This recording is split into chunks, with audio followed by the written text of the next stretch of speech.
Nah,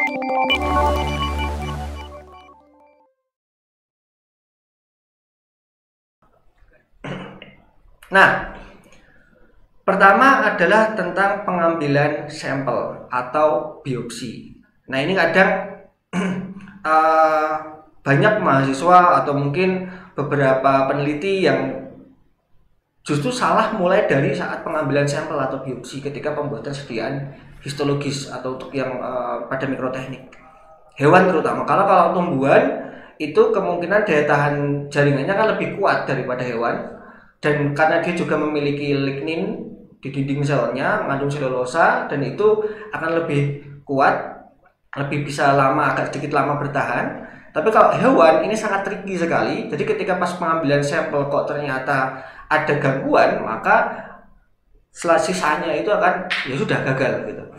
Nah, jadi pertama kali yang perlu ditekankan di sini adalah tentukan tujuan pengambilan sampel. Kita mau ngambil apa sebenarnya? Organnya apa? Nah, misalnya saya ingin mengambil otak, misalnya mengambil sampel untuk organnya otak. Nah, maka kalau kita udah tahu nih, kita mau mengambil otak untuk preparat HE lah, biasa lah gitu. Nah, berarti kita nggak bisa kok organ yang lain terlebih dahulu kita ambil. Otak harus yang pertama. Karena apa? Otak ketika hewan itu mengalami, kita korbankan, mati, kita bedah, itu ada waktu. Dan otak ketika dia tidak mendapatkan aliran suplai darah, maka dia cepat mati sel-selnya. Maka ketika kita membedah organ yang lain dulu dibandingkan otak, maka sel otak ini kan cepat rusak. Jadi nanti kita seperti terjadi, misalnya kita ngambil organ yang lain dulu baru otak, udah 1 jam kemudian atau 2 jam kemudian baru ngambil otak, maka ketika kita lihat di kondisi histopatologisnya, maka akan dilihat banyak yang mati selnya. Matinya bukan karena perlakuan itu, tapi karena kita terlalu lama mengambil organnya. Jadi kita tentukan tujuan pengambilan sampel, karena dengan tujuan pengambilan sampel tersebut nantinya itu akan menentukan langkah-langkah efisien yang seperti apa atau efektif seperti apa yang nanti untuk pembedahan atau pengambilan sampel. Nah, ini jadi kita harus memahami metode. Setelah kita tujuan, metodenya apa yang tepat kira-kira? Apakah bedah langsung, ataukah mungkin kita siapkan dulu garam fisiologis dan lain sebagainya untuk pengambilan sampel ini. Jadi harus dipahami metode terlebih dahulu. Apakah cukup dengan mengambil darah? Mengambil darah pun apakah cukup dengan dari vena misalnya, atau dari ekor dan sebagainya. Nah, itu juga perlu dipahami juga yang paling tepat seperti apa. Oh iya, juga ada juga gini, penelitian tentang paru-paru misalnya, tentang paru-paru. Nah, kita ada tikus yang kebetulan kita mau perlakuan treatment untuk paru-paru. Nah, kita mematikannya tidak menggunakan pentobarbital atau tidak menggunakan ketamin, tapi menggunakan kloroform misalnya. Ya sudah, paru-parunya rusak. Karena apa? Kloroformnya membuat sel-sel dalam paru-paru rusak. Jadi treatment itu akan bisa diganggu datanya dengan metode atau prosedur yang salah ketika pengambilan sampel. Nah, di sini persiapan alat dan bahan sebelum pengambilan sampel. Nah, ini penyakit mahasiswa ya yang saya hadapi. Bahkan saya dulu pernah melakukan, cuman habis itu dimarahi dosen dan sampai sekarang tidak saya ulangi lagi, yaitu lupa mempersiapkan alat. Kita cuma fokus pada hewan dibunuh, padahal hewan ketika pas dikorbankan. Padahal hewan cuma butuh waktu sekitar 3-5 menit untuk bisa untuk dia mati misalnya. Tapi persiapan alat kan butuh lama, ngambil skalpel, ngambil garam fisiologis, ngambil fiksatif dan sebagainya, itu harus disiapkan dulu. Nah, kadang penyakitnya mahasiswa dulu juga kita lupa mempersiapkan alat dan bahan. Jadi ketika bedah mati baru nyari tuh skalpel, gunting dan lain sebagainya. Akhirnya apa? Terlalu lama, kita lupa bahwa ternyata ada namanya waktu kondisi postmortal atau kondisi autolisis nanti sel itu. Nah, itu untuk pengambilan sampel atau biopsi.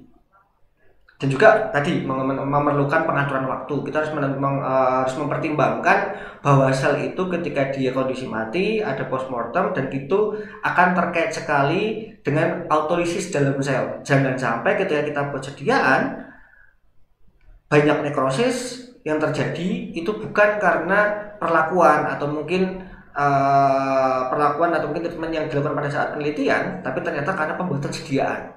Jadi kita bisa salah dalam mengambil membaca data, dan ini kemungkinan sangat besar sekali terjadi ketika dilakukan tanpa ada pengaturan waktu yang jelas.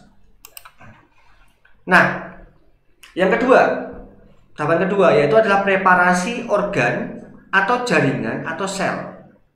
Nah, kita kan sebenarnya mungkin dari beberapa rekan-rekan tahu atau mungkin pernah mendengar bahwa untuk preparasi organ, jaringan, dan juga sel itu dapat dilakukan baik dalam kondisi yang segar ataupun sudah terfiksasi.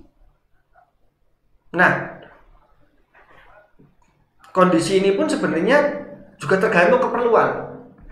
Apakah memang harus fresh ataukah harus lebih bagus fresh, atau memang kepaksanya difiksasi? Nah, itu juga perlu dipertimbangkan. Contoh untuk histopatologi misalnya, untuk keperluan diagnosis, kita nggak mungkin membuat dengan metode parafin untuk misalnya untuk diagnosis penyakit pasien misalnya, karena harus segera dilakukan tindakan untuk pasien. Maka kebanyakan menggunakan metode beku, freezing method. Jadi dibekukan, dipotong, diwarnai. Supaya apa? Supaya dalam waktu 1 atau 2 hari hasil itu sudah bisa dilaksanakan atau didapatkan. Atau mungkin lebih dalam 1 hari lah. Nggak sampai kadang, tergantung teknisi dan juga alatnya. Nah, ada juga yang mungkin ini bisa kita lakukan dalam waktu yang lama, kita fiksasi terlebih dahulu. Nah, jadi ada kelebihan, ada kekurangan. Nah, ini yang perlu dipahami untuk preparasi jaringan dan organ dan sel. Ini variasinya sangat banyak sekali. Ada yang pakai smear misalnya, pakai darah karena dia cairan. Kita nggak mungkin memfiksir menggunakan seperti kita pakai MRC. Yang umum dilakukan oleh kita untuk fiksasi jaringan adalah imersi, kita rendam. Nah, kalau darah kan nggak bisa, maka harus dihapus terlebih dahulu. Dihapus dalam slide, kemudian diratakan, ditipiskan, baru kita fiksasi. Nah, ini prosedur preparasi organ jaringan berdasarkan karakteristik. Dan kemudian di sini pemilihan metode preparasi jaringan tergantung pada kondisi sel, konstitusi sel dan juga komponen kimia, jumlah dan sifat jaringan-jaringan, dan juga organisasi hasil tadi sudah saya jelaskan di sebelumnya. Jadi kalau banyak ya harus dipotong-potong lah untuk fiksasinya gitu. Dan yang ini yang mungkin krusial juga ya, tentang penentuan metode fiksasi dan jenis fiksatif yang sesuai. Umumnya ketika kita memfiksasi, ya sudah kita bedah hepar semuanya, atau hepar atau hati ya, kita ambil satu gelondongan gitu, fiksasi semuanya. Karena malas biasanya, atau mungkin keburu-buru. Jadi ketika nah ini pengalaman lucu juga, pernah saya ada mahasiswa juga, ada mereka mengorbankan tikus, membedah tikus. Nah, tikus itu membunuhnya tidak gantian, nggak satu-satu dibedah baru dibunuh, enggak, tapi mereka membedah membunuh itu bareng, padahal ada 20-an tikus. Nah, akhirnya apa? Yang bedahnya keburu-buru kan, ketika ngambil hepar ya hepar langsung dimasukkan aja, masukkan rendam semua. Nah, padahal ketika metode seperti itu justru akan fiksasi tidak akan sampai dalam, rugi. Pada akhirnya ketika dibuat sediaan, akhirnya ya udah nggak bisa digunakan itu. Dan fiksatifnya, jenis fiksatif juga penentuannya harus disesuaikan dengan penggunaannya. Kita ada banyak fiksatif yang beredar di pasaran. Yang umum adalah formalin dan juga alkohol.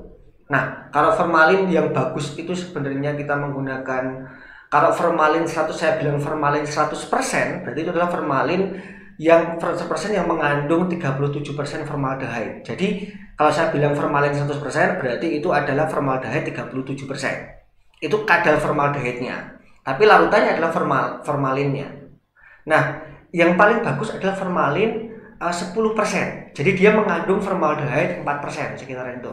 Itu untuk fiksasi sebenarnya. Nah, ada juga yang alkohol memang bagusnya alkohol 70. Nah, kemudian ada juga yang kalinya single, satu kimikalia untuk fiksasi, formalin, alkohol. Namun ada juga yang dia juga gabungan. Contoh larutan tulisannya BOUIN. Kalau orang baca kayak ini dari Prancis mungkin ya itu namanya bawang. Tapi kalau kita orang Indonesia baca namanya bowin. Ya. Larutan bowin ini dia dari asam pikrat, formaldehyde 4%, dan juga asam asetat glasial.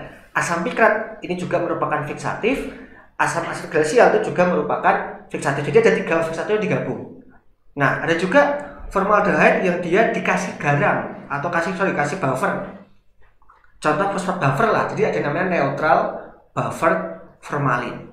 Nah, dari jenis-jenis ini kita masih bingung pakai yang mana gitu. Umumnya sih pakai formalin fiksasi udah. Ada formalin 100%. Jadi mengandung formaldehyde 37%. Dipakai langsung. Nah, efeknya apa? Formaldehyde kan itu dia tidak stabil kan sebenarnya, dan dia dapat bereaksi dengan protein di dalam jaringan. Maka biasanya ketika dia terlalu lama akan ada namanya, paling tidak itu ada namanya artefak atau sisa-sisa yang daripada jaringan, dan nyucinya susah banget. Kita pakai yang formaldehyde yang terlalu tinggi atau mungkin formalin ya yang tidak ada tambahan apapun, itu kan kita terlalu lama maka ada di situ ada namanya artefak. Nah, kemudian kalau kita buat IHC, dia akan kemungkinan akan mengurangi reaktivitas dari antibodinya juga. Jadi dia akan bereaksi di situ. Jadi jangan kalau pakai formalin akan paksa pakai formaldehyde ya nggak apa-apa gitu, tapi jangan terlalu lama. Mungkin jangan sampai disimpan bulan-bulanan gitu loh. Nah, kemudian ada juga karena formaldehyde 4% atau formalin 10% itu mungkin terlalu tidak terlalu stabil, maka untuk menstabilkan ditambah buffer. Jadi versi lebih stabilnya si formaldehyde 10% ini formalin 10% ini adalah neutral buffer formalin. Jadi ada formaldehyde 3,4%, formaldehyde 4%, formalin 10% ditambah natrium dihidrogen fosfat sama natrium dihidrogen fosfat. Nah, ini ada beberapa kombinasinya. Nanti dibuat garam, jadilah neutral buffer formalin. Itu lebih stabil dan umum digunakan, dan mungkin waktunya akan lebih bisa agak sedikit lebih lama. Dan juga misalnya gini, preparat tulang itu nggak bisa kita fiksasi dengan bawang kan lebih banyak digunakan dan sangat bagus sekali menurut saya sih, karena asam pikrat mampu mengintensifkan pewarnaan ketika pewarnaan hematoksin eosin. Nah, tapi dia punya sifat bahwa dia penetrasinya itu cepat tapi jelek. Penetrasi cepat tapi jelek.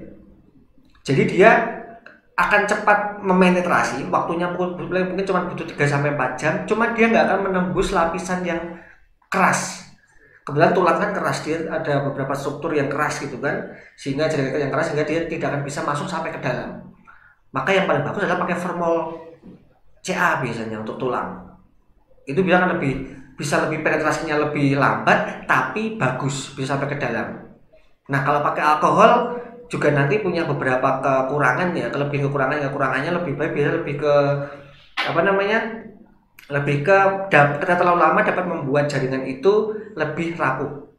Jadi kalau menyimpan lama jangan di alkohol, jangan sampai tahunan ya, apalagi yang ini disimpan di alkohol 70 sampai tahunan, nanti ketika pas diproses itu ternyata rapuh. Nah, itu jangan sampai terjadi seperti itu.